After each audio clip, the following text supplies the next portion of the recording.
اتمیه طبق قانون عفو از زندان رها شد ولی با داغ سودی برگشتن به حیات معمولی برایش آسان نبود.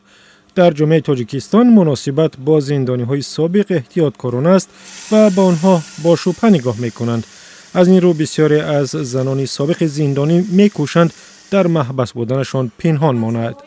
یکمش نگاه‌های نفرت‌آمیز مردم نزدیکان خیلی فهمیدم که وقتی که تو خطا میکنی جنایت میکنی پیش قانون بیام نفرت انگیز منو دیگران بیام.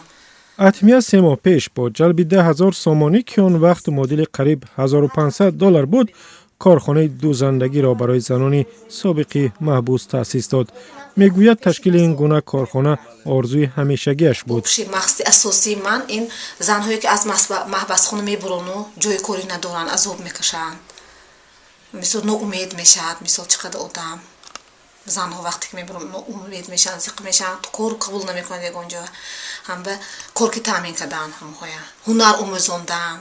اتمیه سال 2013 با گناه قاچاق مواد مخدر برای 8 سال به زندان محکوم شد و حالا مؤسسه اصلاحی را همچون مکانی جبران گناه‌های خود به یاد می‌آورد.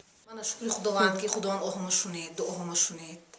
خداوند من پیش بچه‌ام آورد. من فهمیدم که همه عذابی سخت‌ترین برای مادر این جدایی از فرزند بوده است. من خیلی رنگ و بارش من خیلی چیک بردارتر باشد که برای خریدارا همه خلقان گرفته نیستند و سفیدم خوشروی صفتش نازک. 3 زن دیگر که با اتمیه سرنوشت شبیه دارند با او یکجا کار میکنند. آنها جلد کرپه و بالشت میدوزند و میفروشند. به فکر این زنان کار و سودایشان به خوبی پیش می رود چون که مالهای با صفت و سرخریدار آماده می کنند و به فروش می گذارند.